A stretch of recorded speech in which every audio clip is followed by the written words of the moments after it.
Écoute-moi, s'il te plaît. Tu es comme moi. Un homo sapiens, l'homme qui pense. La vie, ce miracle dans l'univers est arrivé il y a presque 4 milliards d'années.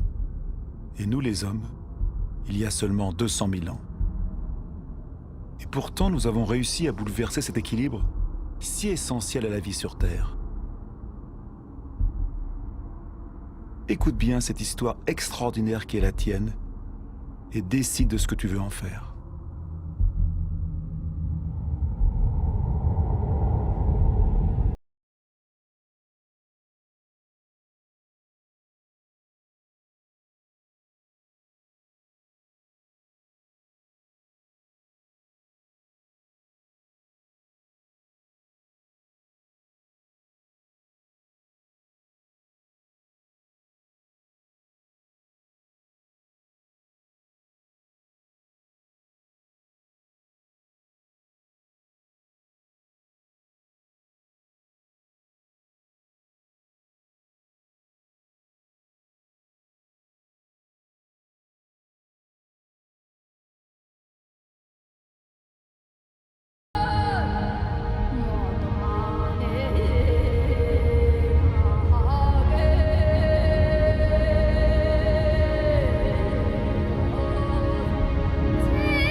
Aujourd'hui, cette vie, notre vie, n'est que le maillon d'une chaîne reliant d'innombrables êtres vivants qui se succèdent depuis près de 4 milliards d'années.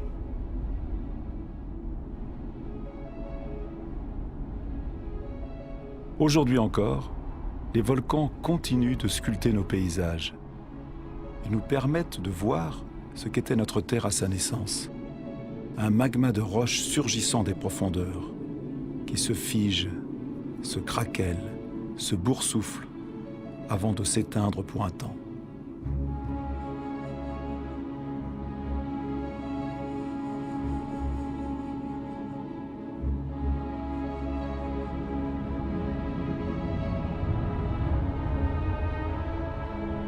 Ces fumées, issues des entrailles de la Terre, sont les traces de l'atmosphère des origines.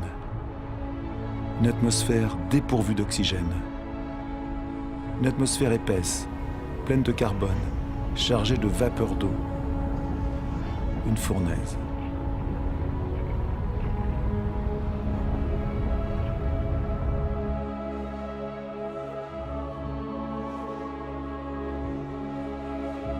Et puis la Terre s'est refroidie.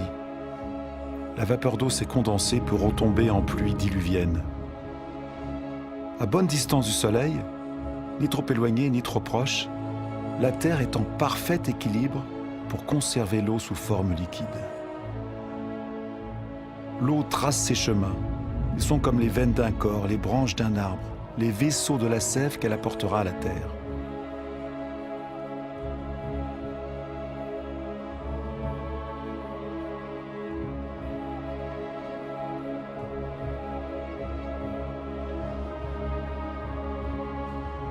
Les rivières arrachent à la roche ces minéraux. Elles les apportent peu à peu à l'eau douce des océans, et les océans se chargent de sel.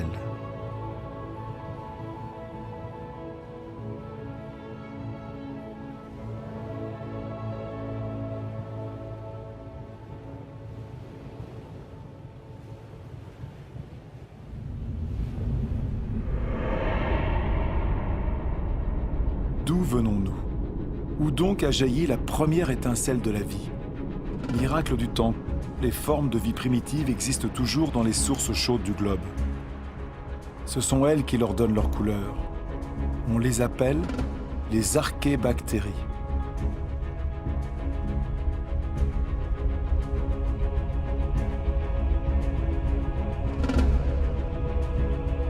Toutes se nourrissent de la chaleur de la Terre, sauf une, la cyanobactérie ou algue bleue verte. Elle seule a la capacité de se tourner vers la lumière du soleil pour capter son énergie. Elle est un des ancêtres majeurs de toutes les espèces de plantes d'hier et d'aujourd'hui. Cette petite bactérie et ses milliards de descendants vont changer le destin de notre planète. Ils vont transformer son atmosphère. Où est le carbone qui remplissait le ciel? Il est toujours là, mais il est emprisonné dans les roches qui couvrent la Terre. Ici, s'étendait autrefois un océan peuplé de minuscules organismes. Ils puisaient le carbone dissous de l'atmosphère pour fabriquer leurs coquilles. Ces strates de roches, ce sont ces coquilles accumulées de ces milliards d'organismes microscopiques.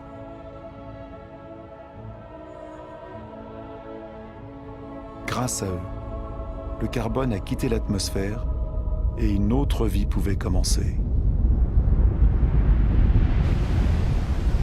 C'est le vivant qui a modifié l'atmosphère. Le végétal se nourrit de l'énergie du soleil.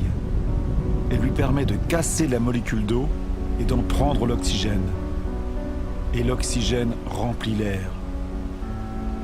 Le cycle de l'eau sur la Terre est un éternel recommencement.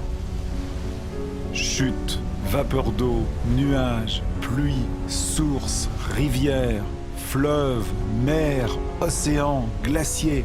Jamais le cycle ne se rompt. C'est toujours la même quantité d'eau sur la Terre. C'est la même que boivent toutes les espèces qui se sont succédées. Incroyable matière que l'eau, l'une des plus instables entre toutes. Elle prend la forme liquide de l'eau courante, gazeuse de la vapeur d'eau ou solide de la glace. En Sibérie, la surface glacée des lacs en hiver porte les traces des forces que l'eau déploie en gelant. Plus légère que l'eau, la glace flotte.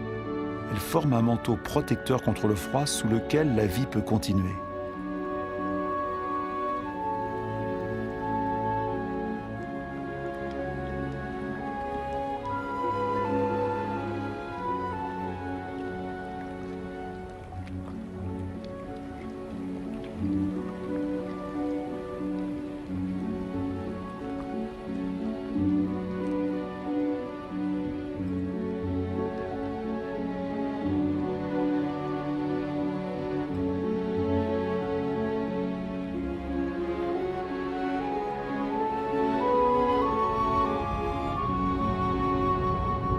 Le moteur de la vie, c'est le lien. Tout est lié. Rien ne se suffit en soi. L'eau et l'air sont inséparables, unis pour la vie et pour notre vie sur Terre. Tout est partage.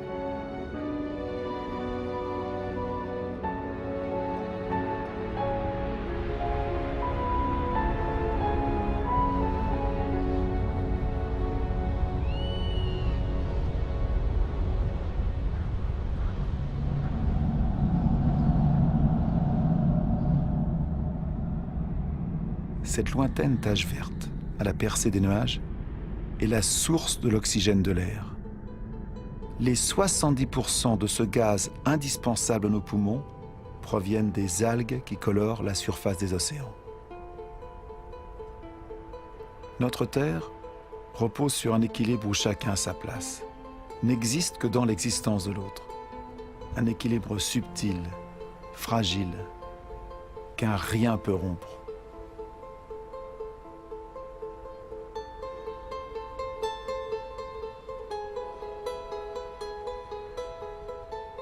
Ainsi, les coraux naissent d'un mariage, celui d'une algue et d'un coquillage. Ils couvrent moins d'1% de la surface des océans, mais ils abritent des milliers d'espèces de poissons, d'algues et de mollusques. L'équilibre de tous les océans en dépend.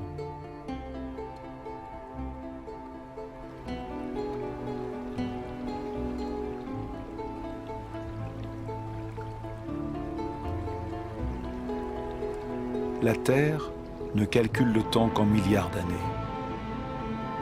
Il lui en a fallu plus de 4 pour créer l'arbre. Dans la chaîne des espèces, l'arbre est un aboutissement en soi, une sculpture vivante et parfaite. L'arbre est un défi à la pesanteur. Il est le seul élément naturel en mouvement perpétuel vers le ciel. Il croît sans hâte vers la lumière dont son feuillage se nourrit.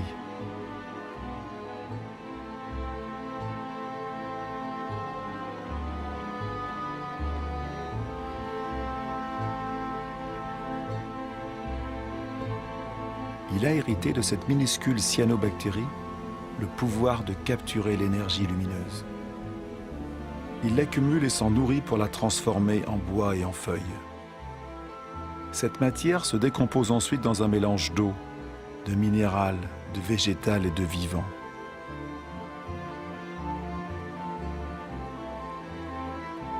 Et ainsi, peu à peu, se forment les sols.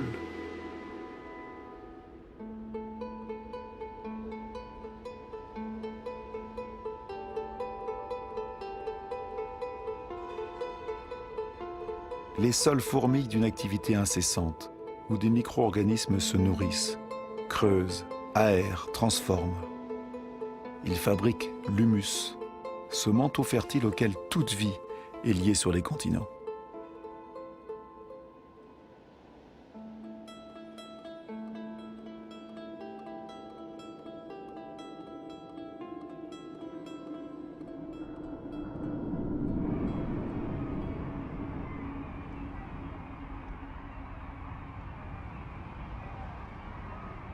Que savons-nous de la vie sur Terre? Combien d'espèces connaissons-nous? Un dixième? Un centième peut-être? Que savons-nous des relations qui se nouent entre elles?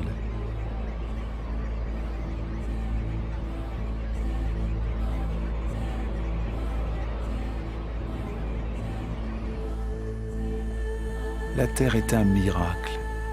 Le vivant reste un mystère.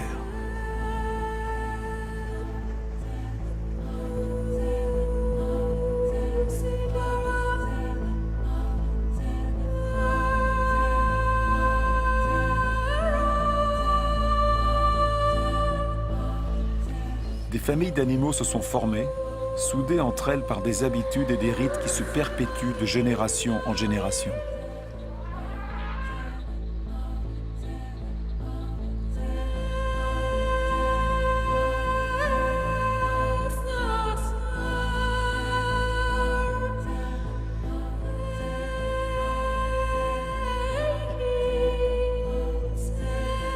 Certains se sont adaptés à la nature de leur pâturage, et leur pâturage s'est adapté à eux. Chacun y trouve son compte, l'animal pour sa faim, l'arbre pour de nouveaux bourgeons.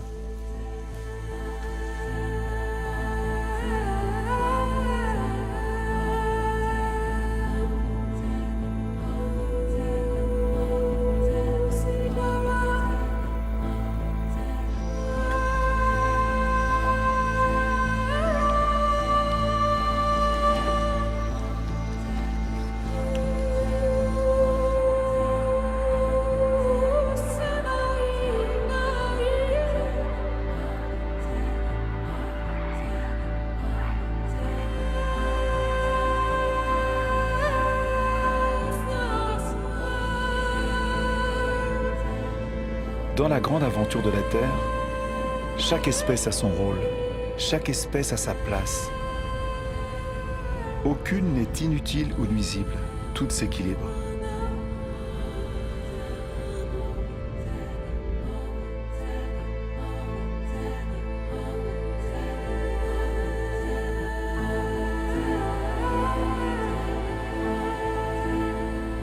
Et c'est là que toi, oui toi, Homo sapiens, l'homme qui pense, tu apparais dans cette histoire.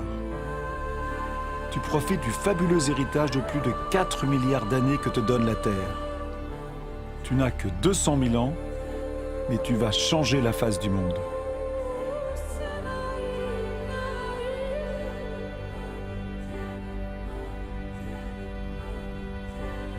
Pourtant fragile, tu vas conquérir tous les milieux, prendre possession de territoires entiers, comme aucune autre espèce ne l'avait fait avant toi.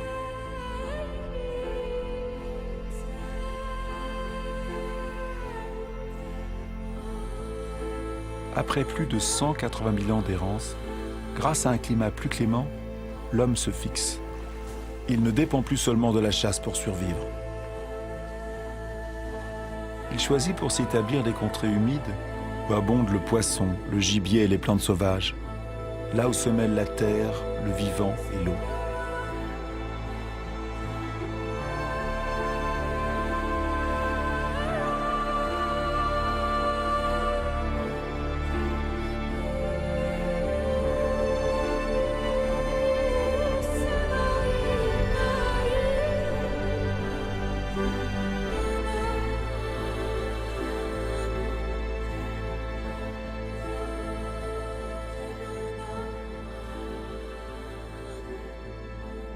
Aujourd'hui encore, la majeure partie de l'humanité vit le long des côtes, sur les rives des fleuves, des rivières et des lacs.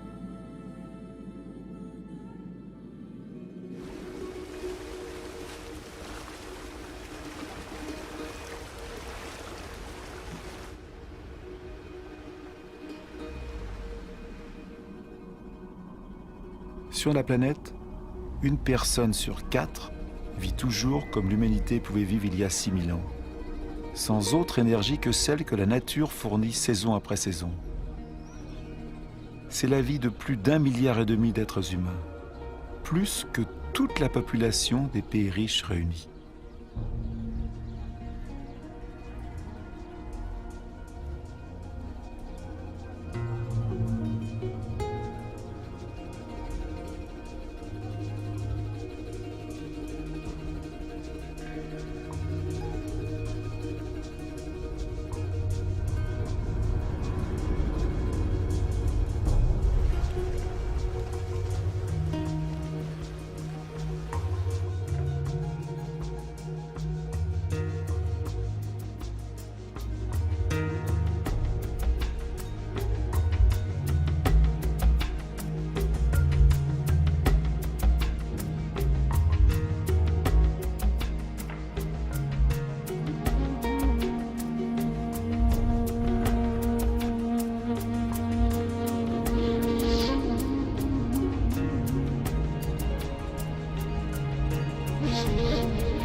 Mais l'espérance de vie est courte, le labeur pénible.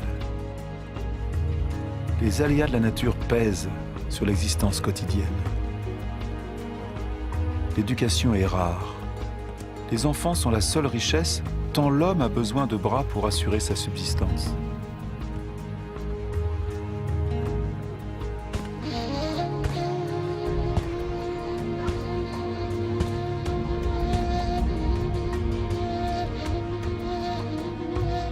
Le génie de l'homme est d'avoir toujours eu l'intuition de sa faiblesse.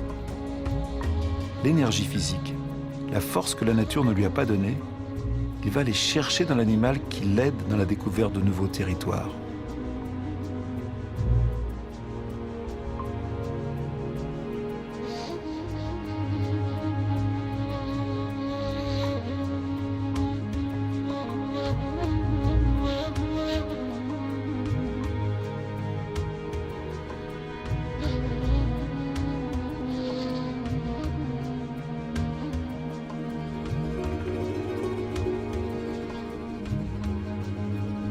Mais comment conquérir le monde, la faim au ventre?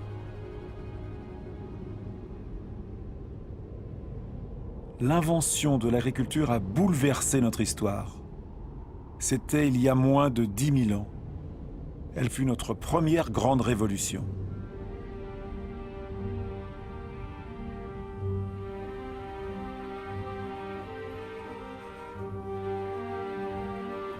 Elle nous a apporté nos premiers surplus. Et nous avons fondé nos villes et nos civilisations.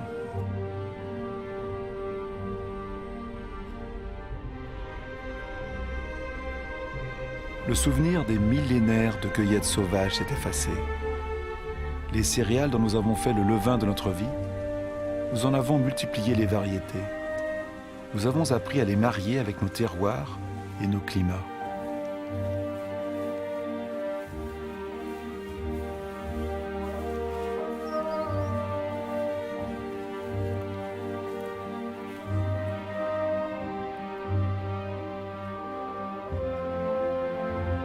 Nous sommes comme toutes les espèces sur la Terre. Notre inquiétude première est de se nourrir chaque jour. Quand le sol est moins généreux et l'eau plus rare, nous savons déployer des prodiges pour extraire de la terre notre subsistance.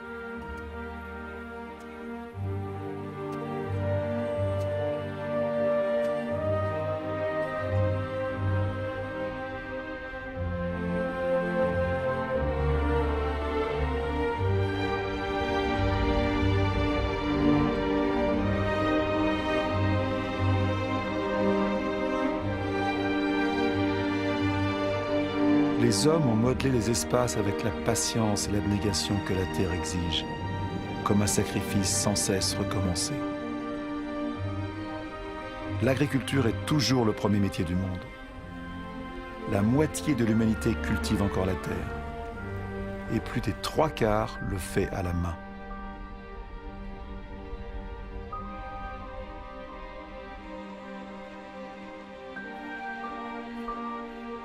L'agriculture est comme une tradition qui se transmet de génération en génération, dans la sueur, le travail et la peine, parce qu'elle est pour l'humanité la condition même de sa survie.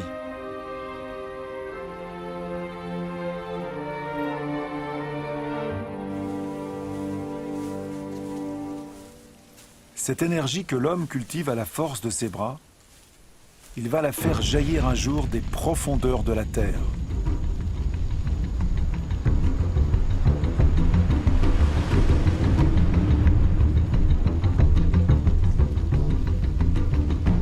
Ces flammes, c'est encore du végétal, une poche de soleil, de l'énergie pure.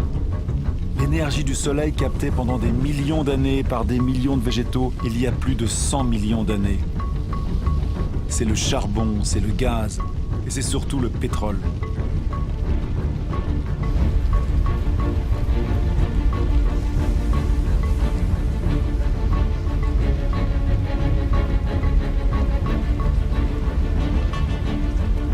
C'est cette poche de soleil qui nous a libérés du travail de la terre. Avec le pétrole, s'est ouvert le temps de l'homme qui s'affranchit du temps. Avec le pétrole, certains d'entre nous ont connu un confort comme jamais l'humanité n'en a bénéficié.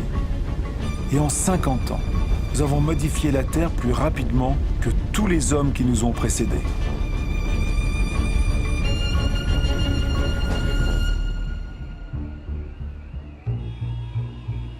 Tout s'accélère.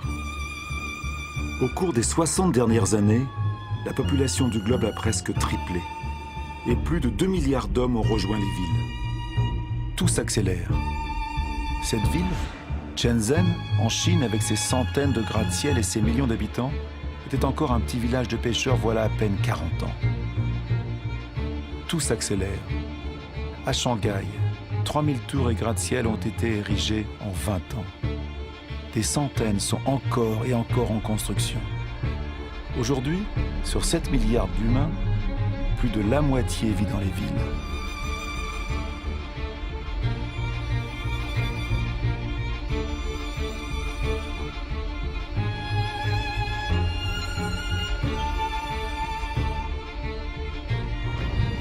New York, la première mégapole du monde, est le symbole de l'exploitation de toutes les énergies offertes par la Terre au génie des hommes. La force des bras de millions d'émigrés, l'énergie du charbon, la puissance décuplée du pétrole.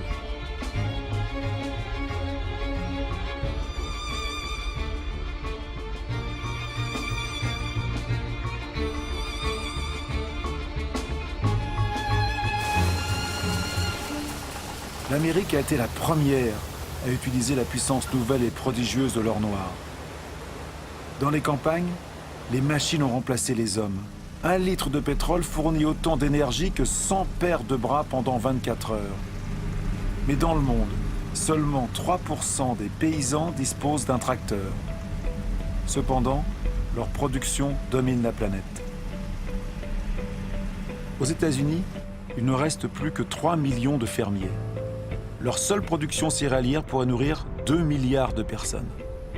Mais ici, comme dans tous les pays industrialisés, ces céréales sont d'abord transformées en nourriture pour le bétail et en agrocarburants.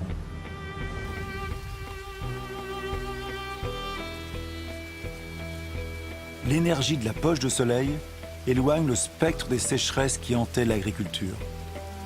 Aucune source d'eau n'échappe à une agriculture qui prélève 70% de l'eau consommée par toute l'humanité. Dans la nature, tout est lié.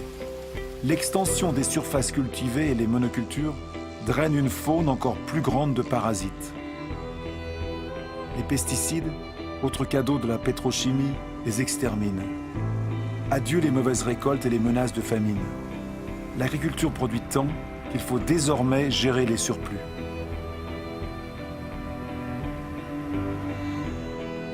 Mais la majeure partie de ces produits toxiques se disperse dans l'air, les sols, les plantes, les animaux, les cours d'eau, les océans. Ces substances sont-elles nuisibles à l'espèce humaine qu'elles ont délivrée de la faim? Ces agriculteurs, protégés par leur combinaison jaune, le savent sûrement.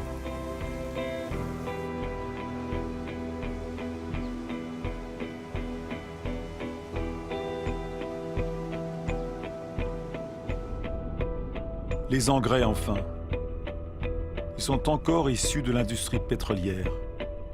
Ils apportent une fertilité inespérée à n'importe quelle parcelle délaissée par les hommes.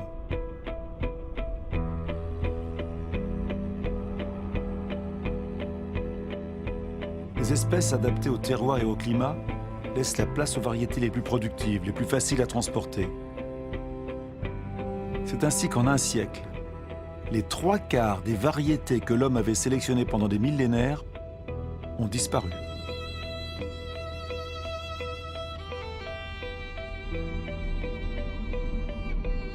À perte de vue, engrais dessous, plastique dessus, les serres du désert d'Almeria sont le potager de l'Europe. Une ville de légumes bien calibrée attend chaque jour les centaines de camions qui vont les porter dans les supermarchés.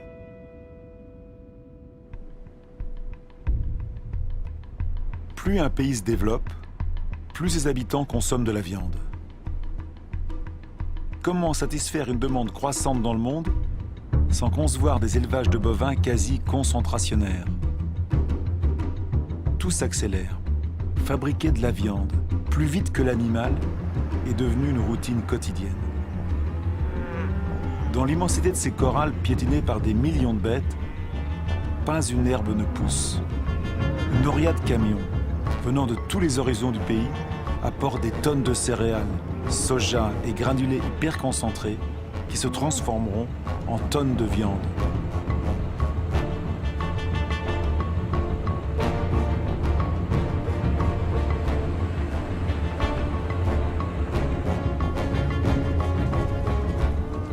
Bilan, il faut 100 litres d'eau pour produire 1 kg de pommes de terre, 4 000 pour 1 kg de riz, 13 000 pour 1 kg de bœuf, sans compter le pétrole pour sa production et son transport.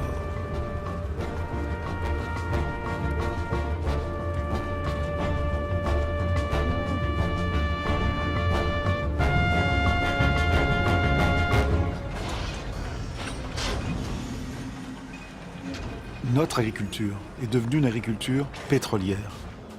Elle nous a permis de nourrir 2 fois plus d'êtres humains sur la Terre, mais elle a remplacé la diversité par la standardisation. Elle a permis d'offrir à beaucoup d'entre nous un confort inespéré, mais elle rend notre mode de vie totalement dépendant du pétrole. Voici la nouvelle mesure de notre temps. L'horloge de notre monde bat désormais au rythme de ces mécaniques infatigables posées sur la poche de soleil. La planète entière écoute ce murmure qui berce nos espérances et nos illusions. Elle prolifère avec nos besoins, nos désirs toujours insatiables et nos gaspillages. Nous savons que la fin de ce pétrole bon marché s'annonce, mais nous ne voulons pas le croire.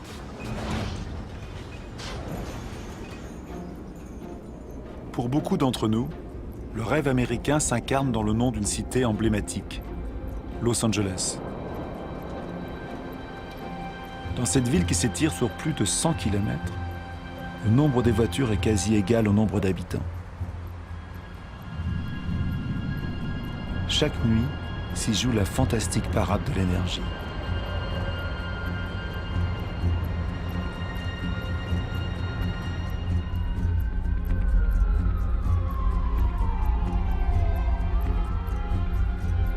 les jours ne semblent plus être que le pâle miroir de ces nuits qui font de la ville un ciel étoilé.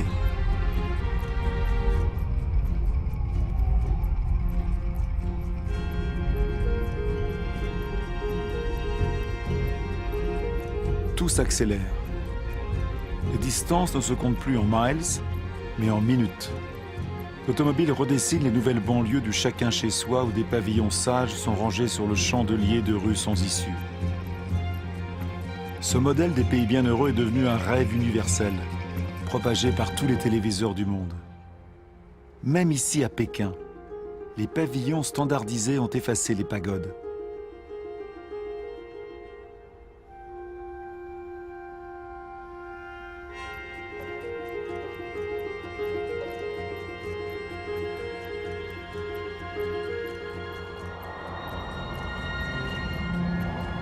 L'automobile est devenu le symbole des sociétés du bien-être et du progrès.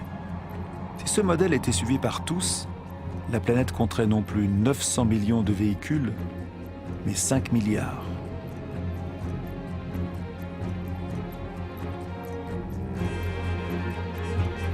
Tout s'accélère. Plus le monde se développe, plus la soif d'énergie croît. Partout des machines fouillent, retournent, arrachent à la terre les minerais enfouis dans ses profondeurs depuis sa création.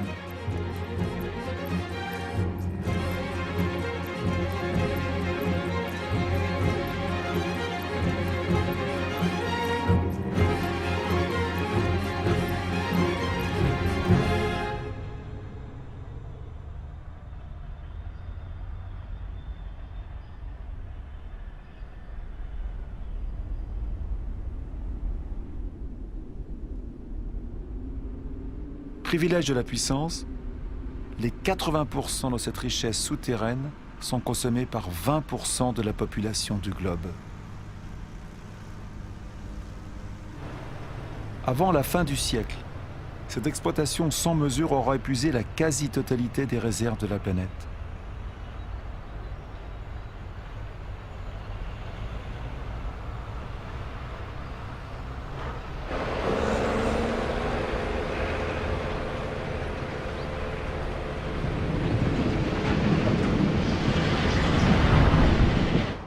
Tout s'accélère.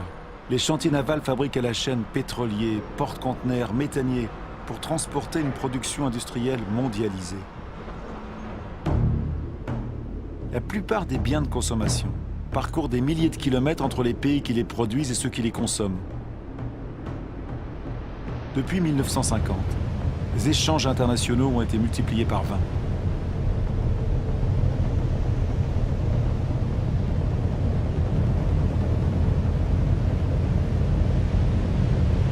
« 90% de ces échanges transitent par la voie maritime. 500 millions de conteneurs sont transportés chaque année. Ils rejoignent les grands centres de consommation du monde, comme Dubaï. Dubaï est une sorte d'aboutissement du modèle occidental. C'est le pays où même l'impossible devient possible, comme de dessiner des îles sur la mer. Dubaï a peu de ressources naturelles. Mais avec l'argent du pétrole, elle peut faire venir des millions de tonnes de matériaux, des ouvriers du monde entier et édifier les gratte-ciels les plus hauts du monde.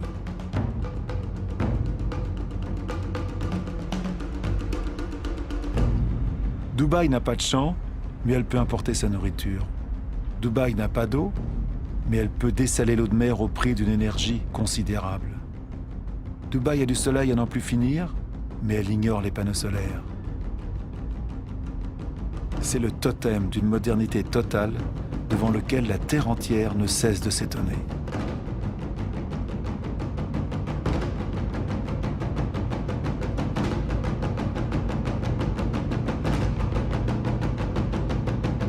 Dubaï est comme le nouveau phare de tout l'argent du monde.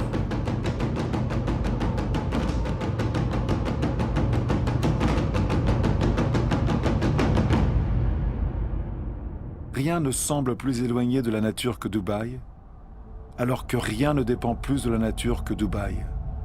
Cette ville n'a fait que suivre le modèle des pays riches. Nous n'avons pas pris conscience que nous sommes en train d'épuiser ce que la nature nous offre.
Depuis 1950, les prises de pêche ont passé de 18 à 100 millions de tonnes par an, soit 5 fois plus. Des milliers de bateaux-usines vident les océans. Les 3/4 des zones de pêche sont épuisées, en déclin ou à la limite de l'être. La plupart des grands poissons a disparu, faute d'avoir eu le temps de se reproduire.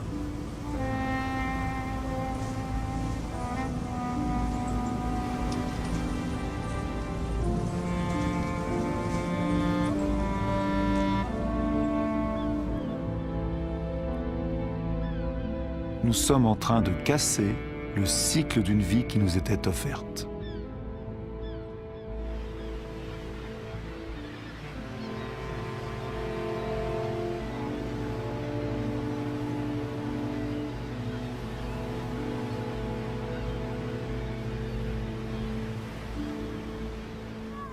Au rythme actuel des prises, l'ensemble des ressources de pêche est menacé d'épuisement.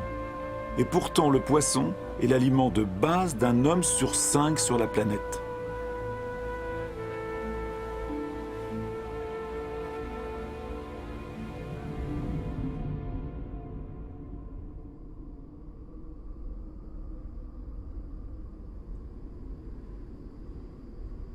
Les ressources sont rares. Nous l'avons oublié.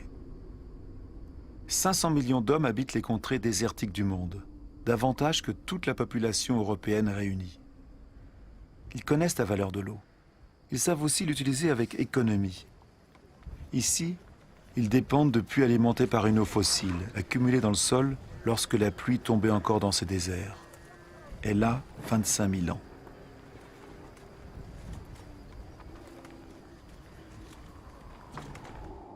Cette eau fossile a permis d'étendre les cultures dans les déserts pour mieux nourrir les populations. Ces champs arrondis sont dessinés par les carrousels qui les irriguent. Mais le prix à payer est lourd. Cette eau fossile ne se renouvelle pas ou très peu.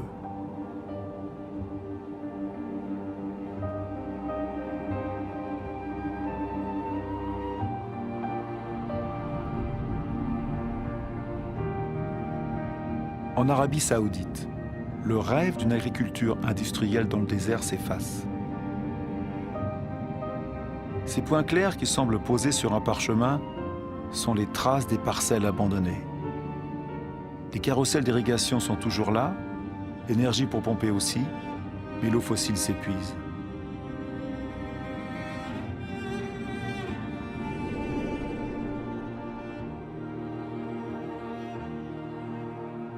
Israël a fait d'un désert un pays agricole.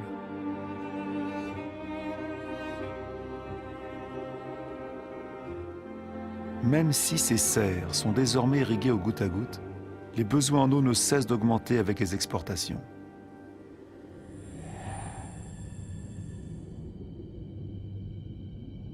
La rivière du Jourdain n'est plus qu'un mince filet d'eau. Son eau s'en est allée, en partie dans des barquettes de légumes ou de fruits, vers les supermarchés du monde.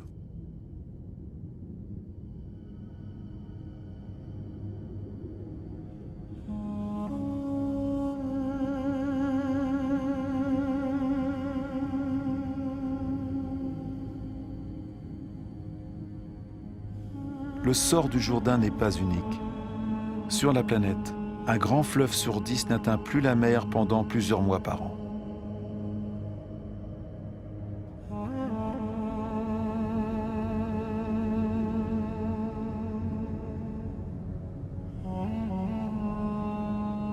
Privé du Jourdain, le niveau de la mer Morte baisse de plus d'1 mètre chaque année.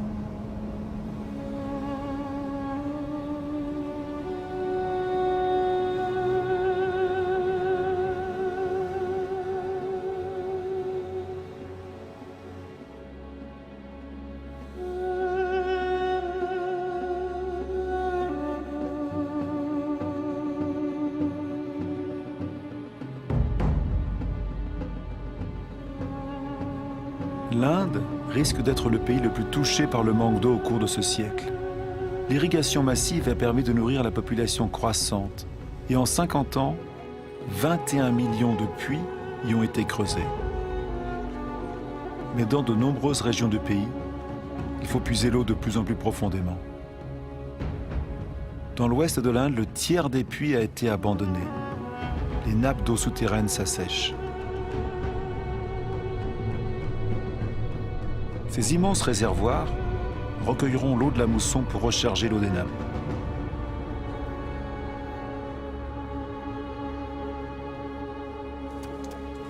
Pendant la saison sèche, les femmes des villages les creusent à la main.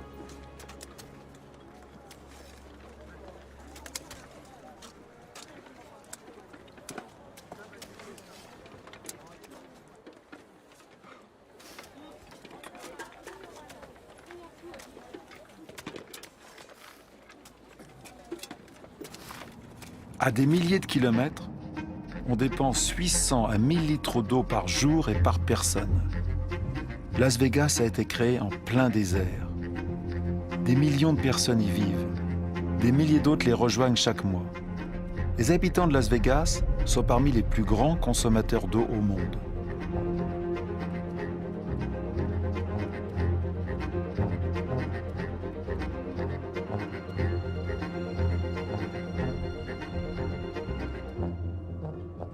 Palm Springs est une autre ville du désert, avec sa végétation de pays humide et ses impeccables parcours de golf.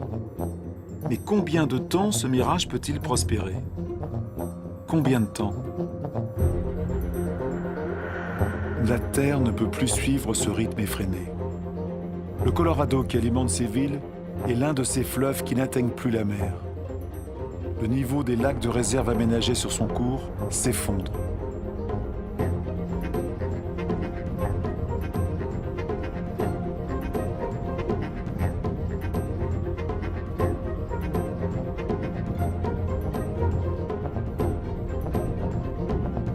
Le manque d'eau pourrait toucher près de 2 milliards de personnes dans le monde avant 2025.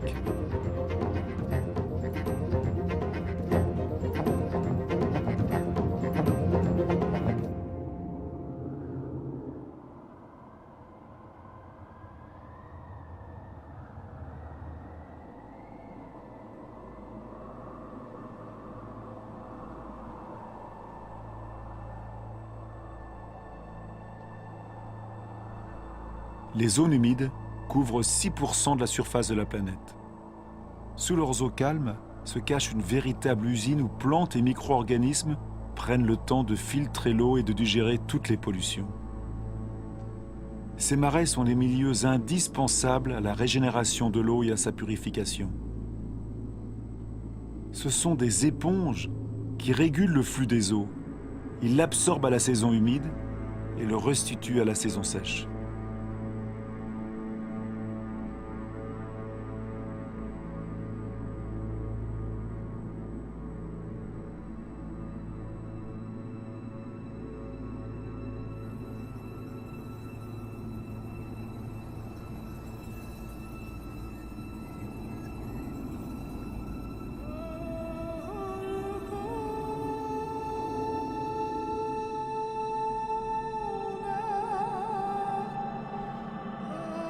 Dans notre course à la conquête des terres, nous les avons accaparées pour faire paître notre bétail, pour l'agriculture, pour y construire nos maisons.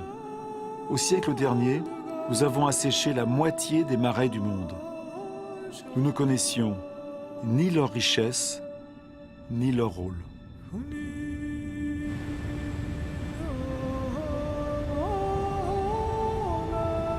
Tout est vivant, tout est lié. L'eau, l'air, le sol, les arbres, toute la magie du monde se déroule sous nos yeux.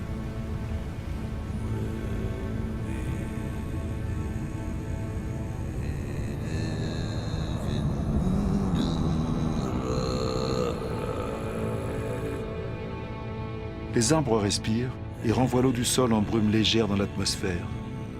Ils forment un manteau qui atténue la violence des pluies. Ils apportent l'humidité nécessaire à toute vie.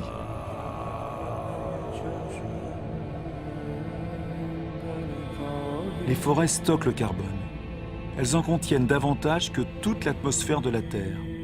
Elles sont l'une des pierres angulaires de l'équilibre climatique dont nous dépendons tous.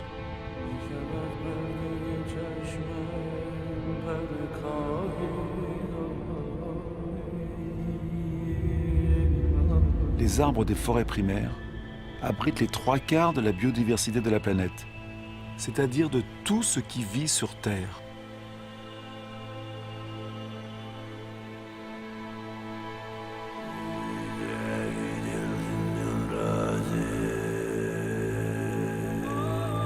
Ces forêts apportent les remèdes qui nous guérissent.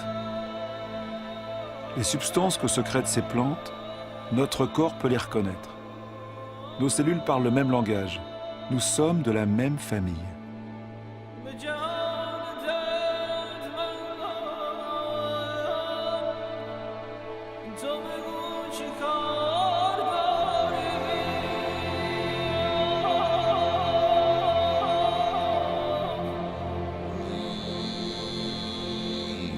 Mais en à peine 40 ans, la plus grande forêt de la planète, l'Amazonie, a perdu 1/5 de sa surface.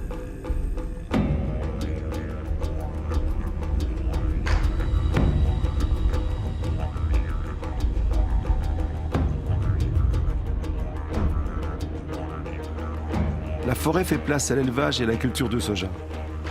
95% de ce soja servira à nourrir le bétail et les volailles d'Europe et d'Asie. Et voilà comment on transforme une forêt en viande.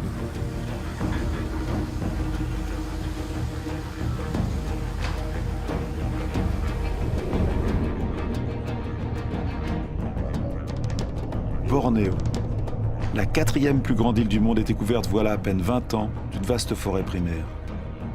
Au rythme de la déforestation actuelle, elle risque de disparaître totalement avant 10 ans.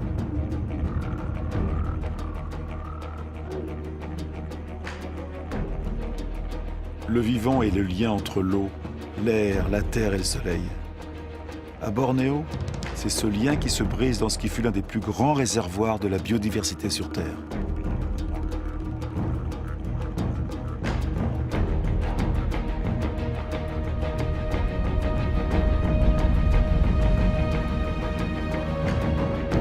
La raison de ce désastre.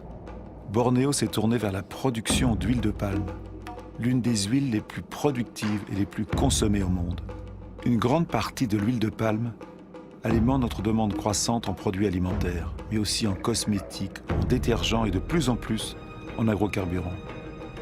La diversité de la forêt a fait place à une seule espèce, le palmier à huile. Pour la population locale, c'est une source d'emploi. C'est de l'industrie agricole.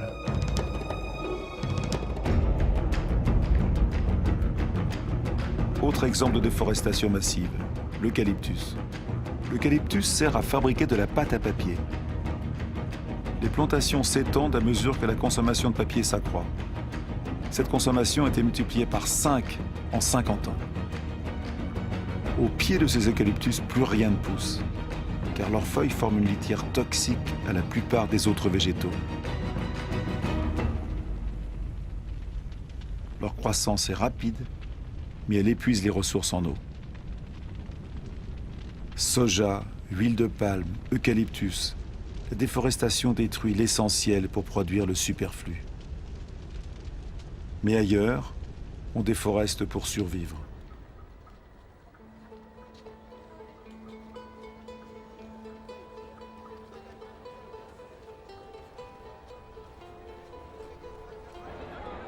Plus de 2 milliards de personnes sur la planète dépendent encore du charbon de bois, près du tiers de la population mondiale.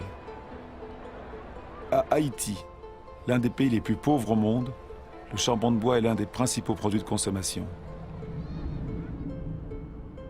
Haïti était la perle des Antilles. Aujourd'hui, ce pays ne peut assurer sa subsistance sans l'aide de l'étranger. Sur les collines d'Haïti, il ne reste plus que 2% des forêts. Mis à nu, le sol n'est plus retenu. Emporté avec les eaux de pluie, il dévale les collines et ruisselle jusqu'à la mer. Les sols sont de moins en moins cultivables.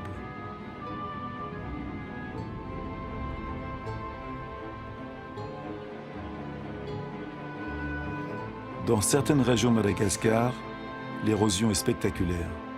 Des collines entières se creusent de plaies sur des centaines de mètres de large. Le sol est une fabrication du vivant, mince et fragile.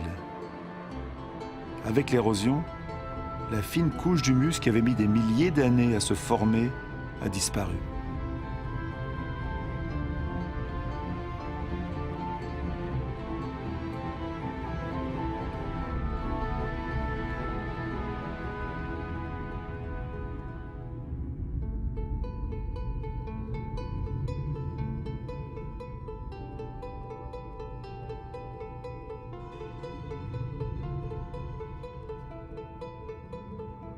Voici une théorie de l'histoire des Pasquans sur l'île de Pâques. Elle peut peut-être nous amener à réfléchir. Ici, sur l'île la plus isolée au monde, les habitants ont exploité leurs ressources jusqu'au bout. Leur civilisation n'y a pas survécu. Il y avait sur ces terres les palmiers les plus hauts du monde. Ils ont disparu. Les Pasquans les ont exploités jusqu'au dernier. Ils durent ensuite affronter une érosion générale de leur sol. Les Pasquans ne pouvaient plus pêcher. Ils n'avaient plus d'arbres pour construire leurs pirogues.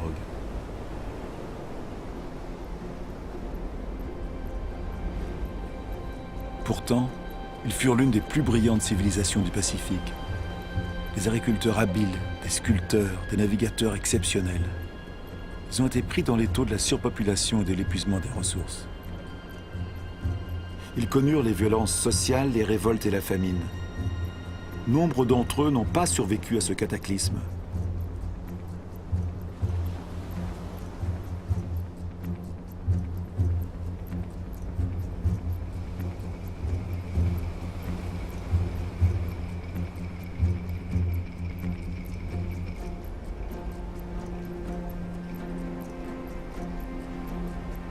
Le vrai mystère de l'île de Pâques n'est plus de savoir comment sont arrivées ces étranges statues sur l'île. C'est de comprendre pourquoi les Pasquans n'ont pas réagi à temps.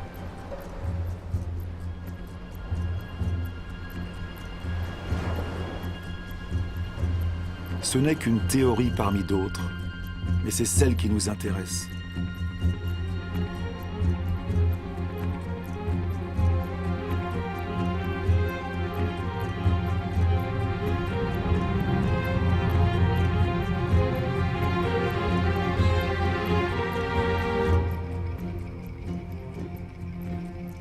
Depuis 1950, la population mondiale a presque triplé.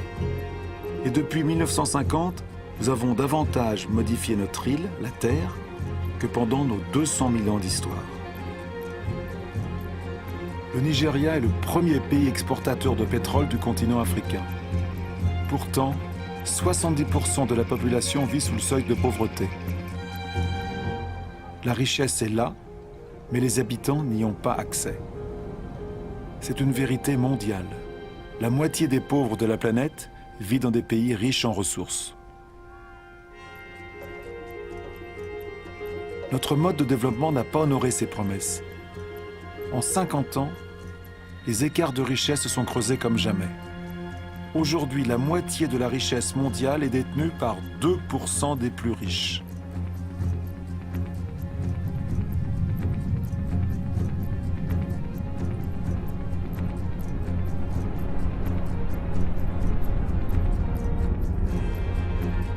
De telles disparités peuvent-elles encore durer? Ce sont ces disparités qui provoquent des mouvements de population dont nous n'avons pas vraiment pris conscience.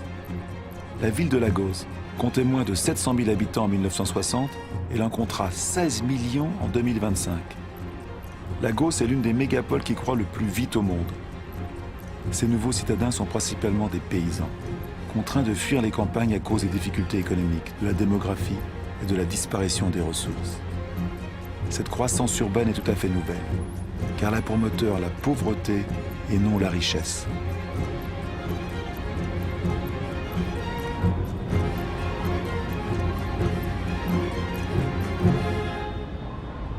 Chaque semaine dans le monde, plus d'1 million d'habitants s'ajoutent à la population des villes. Chaque semaine. Un être humain sur 6 vit aujourd'hui dans un habitat précaire, insalubre, surpeuplé, sans accès aux installations nécessaires à la vie courante eau, toilettes, électricité.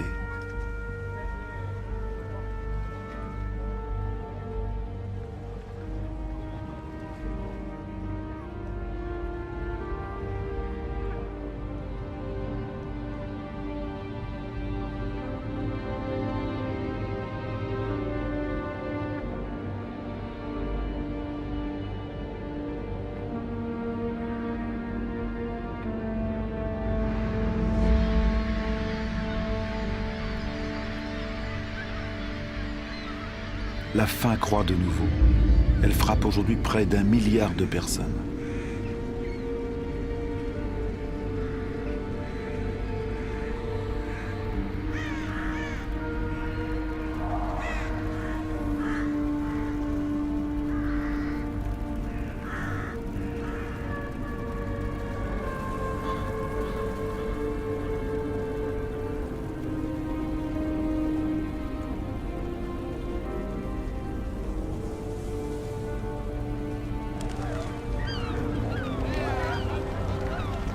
Dans les poubelles du monde, les plus pauvres fouillent pour leur survie, tandis que nous continuons à creuser en quête des ressources que nous croyons indispensables. Nous cherchons de plus en plus loin, dans des territoires jusqu'ici épargnés et dans des gisements de plus en plus difficiles à exploiter.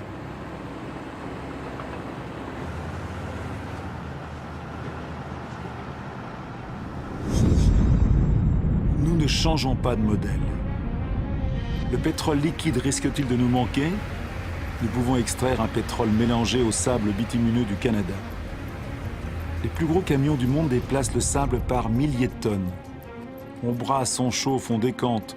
On dépense des millions de mètres cubes d'eau pour séparer le bitume du sable. La dépense d'énergie est colossale, mais la pollution catastrophique. Rien ne semble plus urgent que de vider toutes les poches de soleil.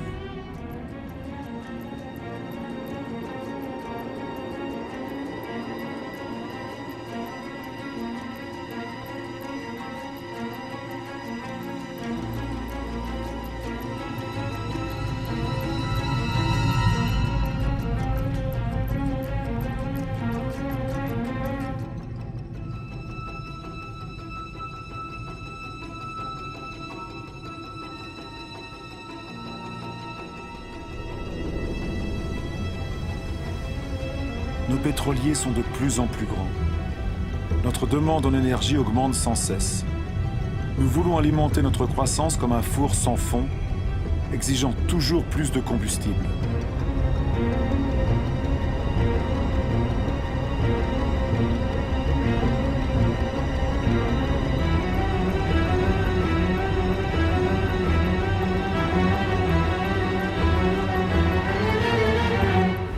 C'est une histoire de carbone.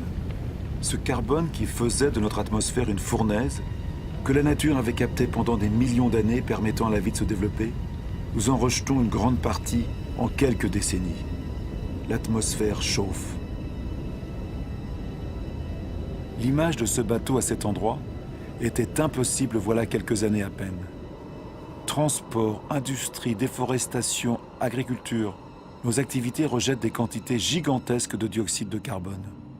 Sans nous en rendre compte le moins du monde, molécule par molécule, nous avons bouleversé l'équilibre climatique de la Terre.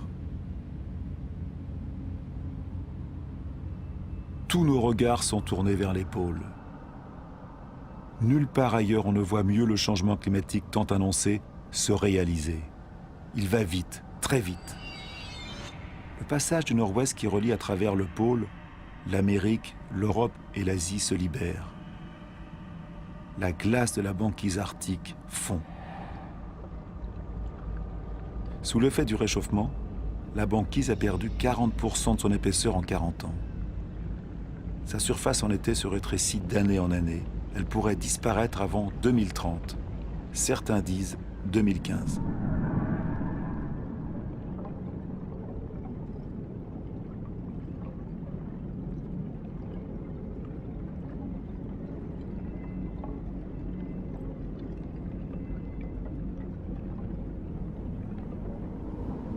Les rayons du soleil, que la surface glacée renvoyait vers le ciel, pénètrent désormais dans l'eau sombre et la réchauffent.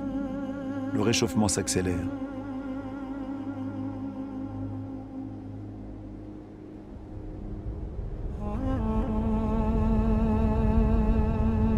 Dans ces glaces se lisent les archives de notre climat. Jamais la concentration en dioxyde de carbone n'a été si élevée depuis plusieurs centaines de milliers d'années. L'homme n'a jamais connu pareille atmosphère.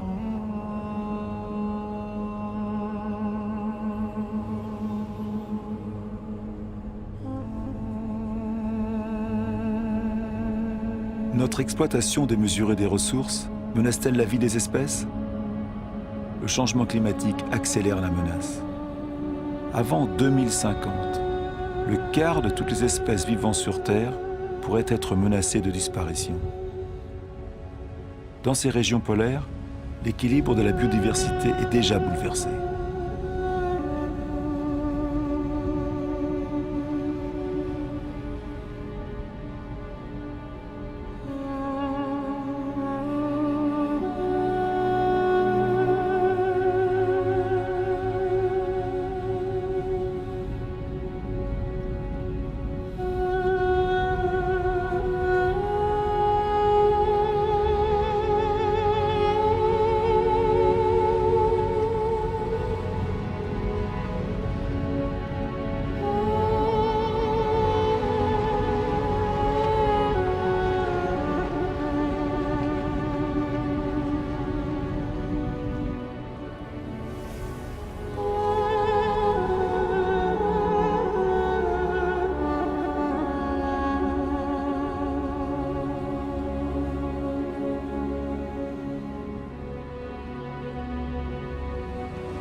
Autour du pôle Nord, la banquise a perdu 30% de sa surface en 30 ans.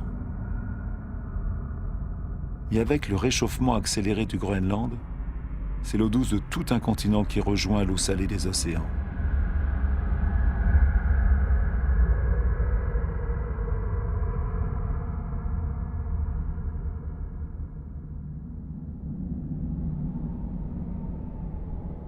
Dans ces glaces, le Groenland retient 20% des eaux douces de la planète. Leur fonte entraînerait une élévation du niveau des mers de près de 7 mètres.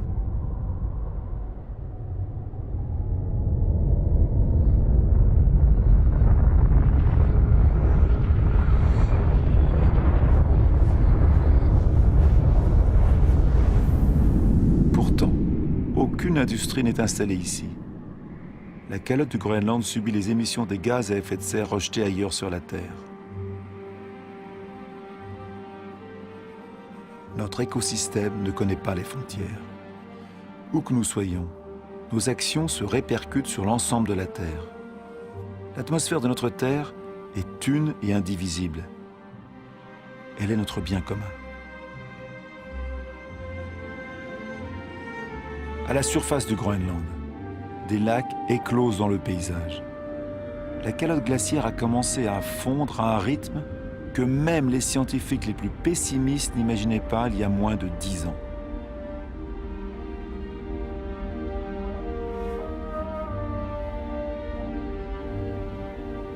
Les baies d'Yerre, ces rivières glaciaires, se multiplient, se rejoignent et crèvent la surface.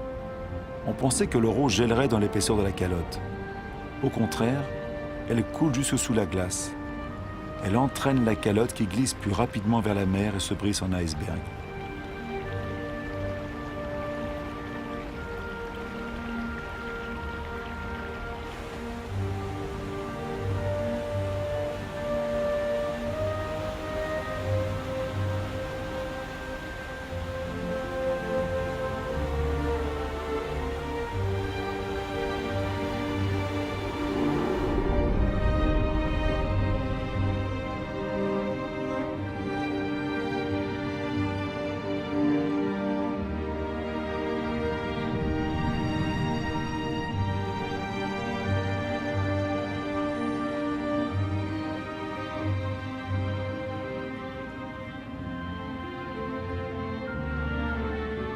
L'eau douce des glaces de Groenland s'ajoute peu à peu à l'eau salée des océans, menaçant les terres basses de la planète.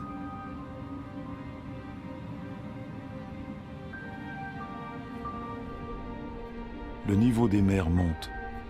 La dilatation des eaux sous l'effet de la chaleur a provoqué au cours du seul XXe siècle une hausse de 20 cm. Tout se dérègle. Les coraux, par exemple, sont extrêmement sensibles au moindre changement de la température des eaux. 30% ont déjà disparu. Ils sont un maillon essentiel dans la chaîne continue des espèces. Dans l'atmosphère, les grands vents voient leur trajectoire se modifier. Le cycle des pluies est altéré. La géographie des climats change. Les habitants des îles basses, comme ici aux Maldives, sont les premiers menacés. Leur inquiétude grandit. Certains sont déjà à la recherche de nouvelles terres d'accueil.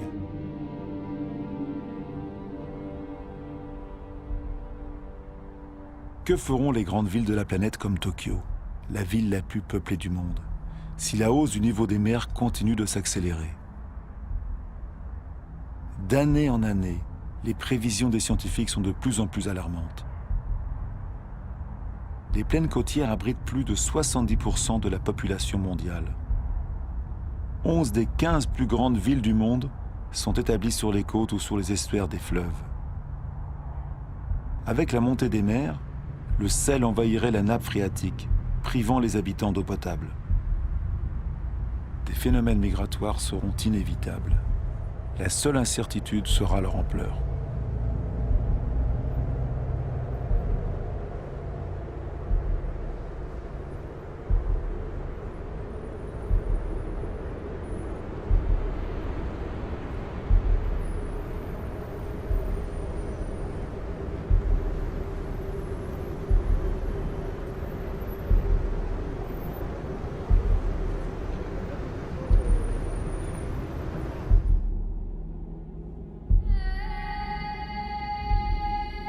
Le Kilimandjaro en Afrique a changé de visage. 80% de ses glaciers ont disparu. L'été, les rivières ne coulent plus. Les populations sont touchées par le manque d'eau.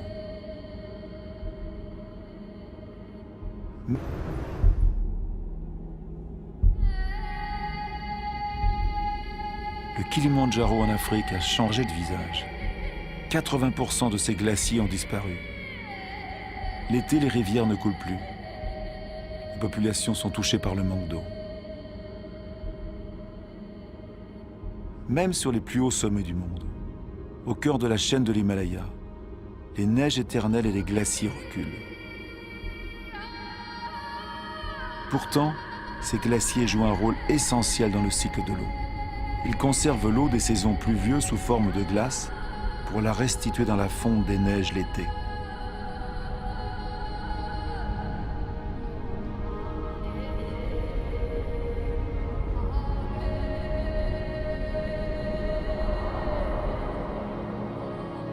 Les glaciers de l'Himalaya sont la source des grands fleuves de l'Asie. Le Gange, le Mékong, le Yangtze-Kiang, l'Indus, tous y prennent leur source. 2 milliards de personnes en dépendent pour l'eau potable et l'irrigation de leur culture, comme au Bangladesh. Situé sur le delta du Gange du Brahmapoutre, le Bangladesh est directement touché par les phénomènes qui se produisent dans l'Himalaya et au niveau des mers.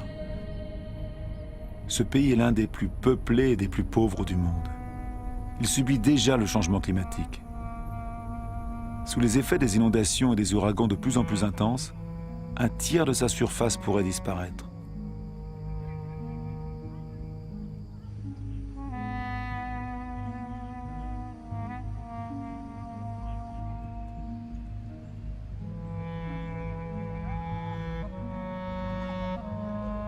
Les pays riches ne seront pas épargnés. Partout, les sécheresses se succèdent sur la planète. En Australie, la moitié des terres est déjà touchée.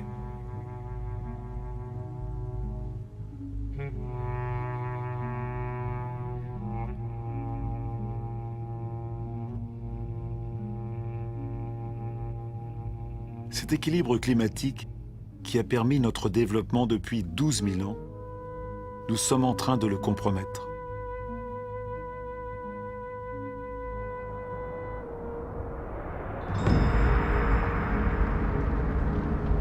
Les incendies se multiplient jusqu'aux portes des grandes villes. À leur tour, ils accentuent le réchauffement. Les arbres brûlés libèrent leur carbone en masse. Le système qui régit notre climat est complètement perturbé. Les éléments sur lesquels il repose sont perturbés.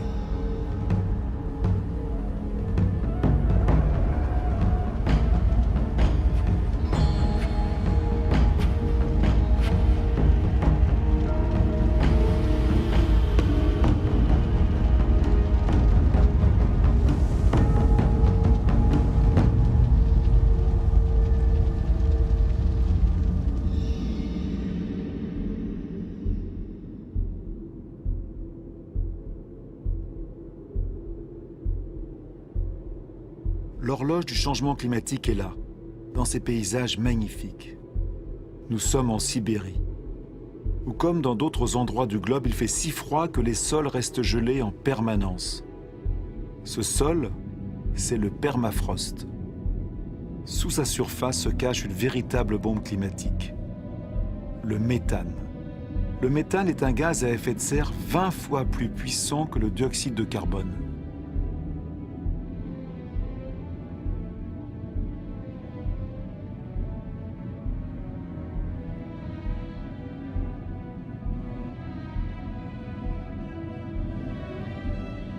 Si ce permafrost fondait, le dégagement de méthane provoquerait un emballement de l'effet de serre, dont nul ne peut prévoir les conséquences.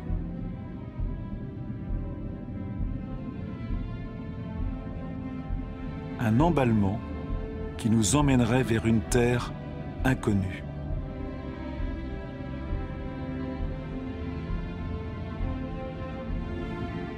Il ne reste pas plus de 10 ans à l'humanité pour inverser la tendance et éviter de franchir la frontière de cette terre inconnue qui serait désormais la nôtre.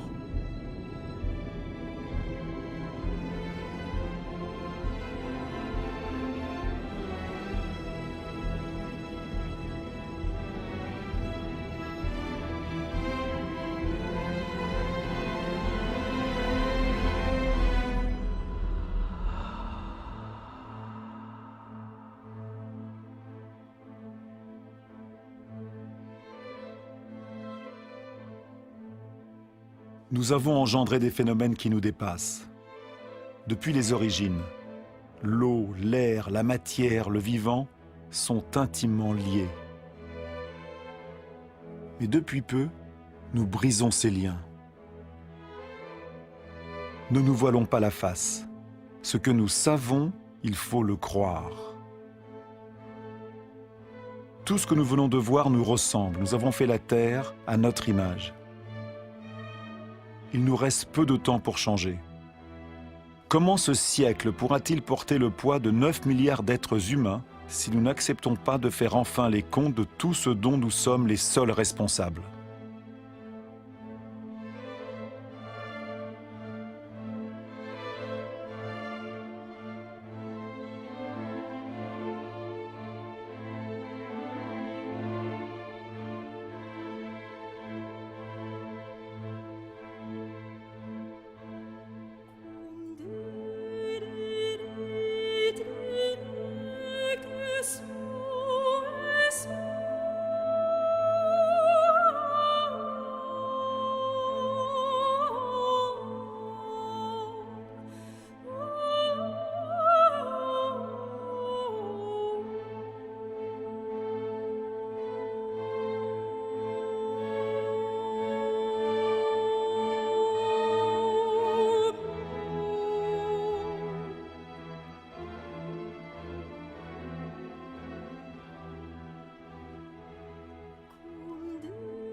Le compte de nos actions est lourd.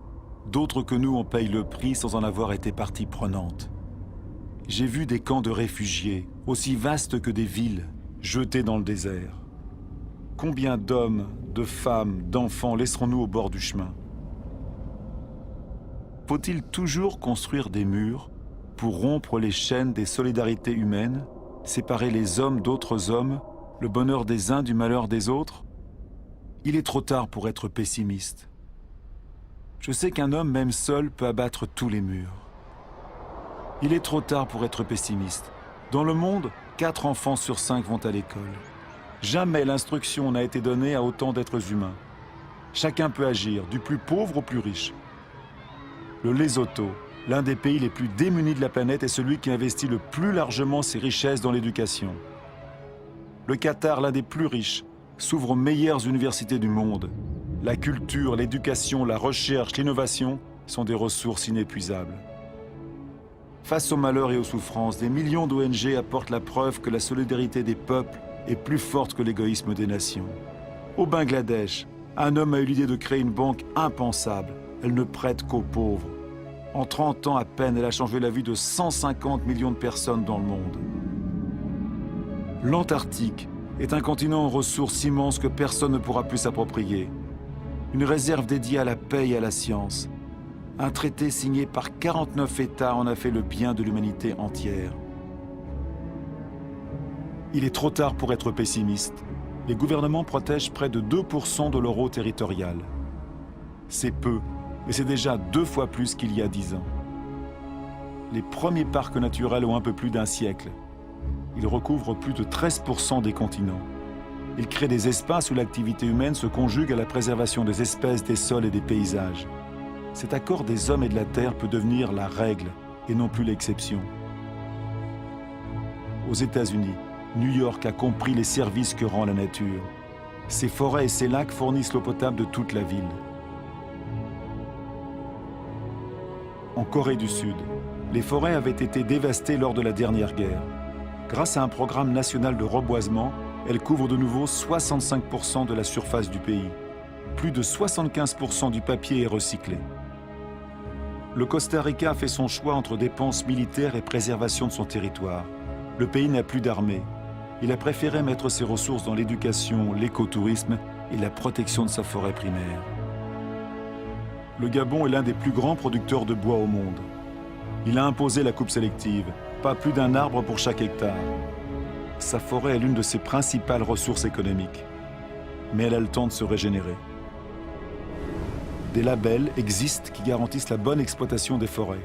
Ils doivent devenir la norme obligatoire. Entre producteurs et consommateurs, la justice est une chance pour tous. Quand le commerce est équitable, qu'il bénéficie à la fois au vendeur et à l'acheteur, chacun peut faire prospérer son travail et en vivre dignement.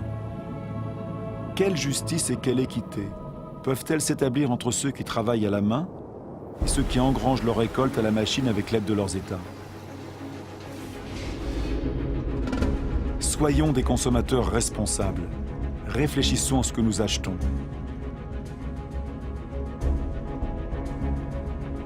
Il est trop tard pour être pessimiste. J'ai vu une agriculture à la mesure de l'homme. Elle peut nourrir la terre entière, si la production de viande n'accapare pas la nourriture des hommes. J'ai vu des pêcheurs responsables de leur prise et soucieux de la prospérité des mers. J'ai vu des maisons produisant leur propre énergie.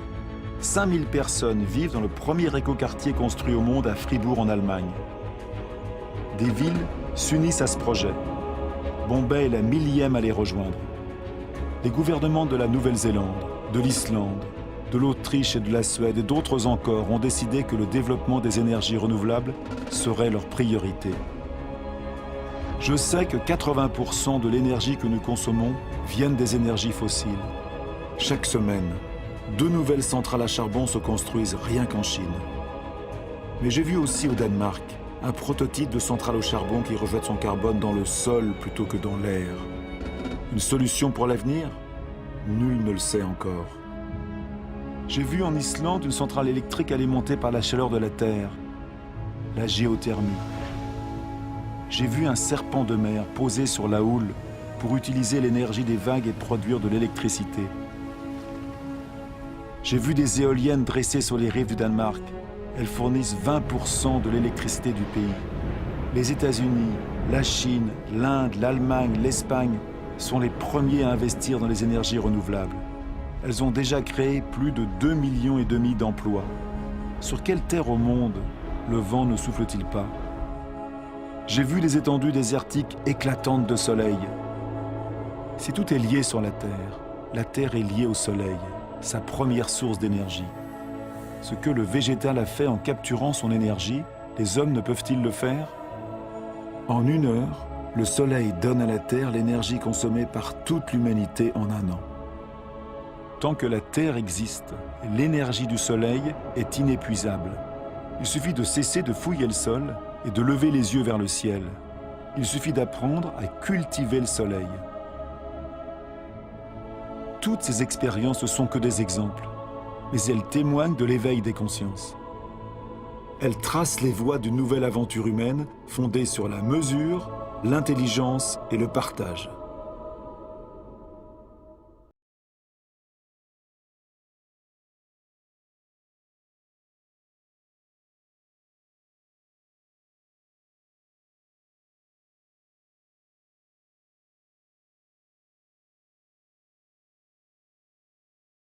Car ce qui est important, ce n'est pas ce que nous avons perdu, mais ce qu'il nous reste.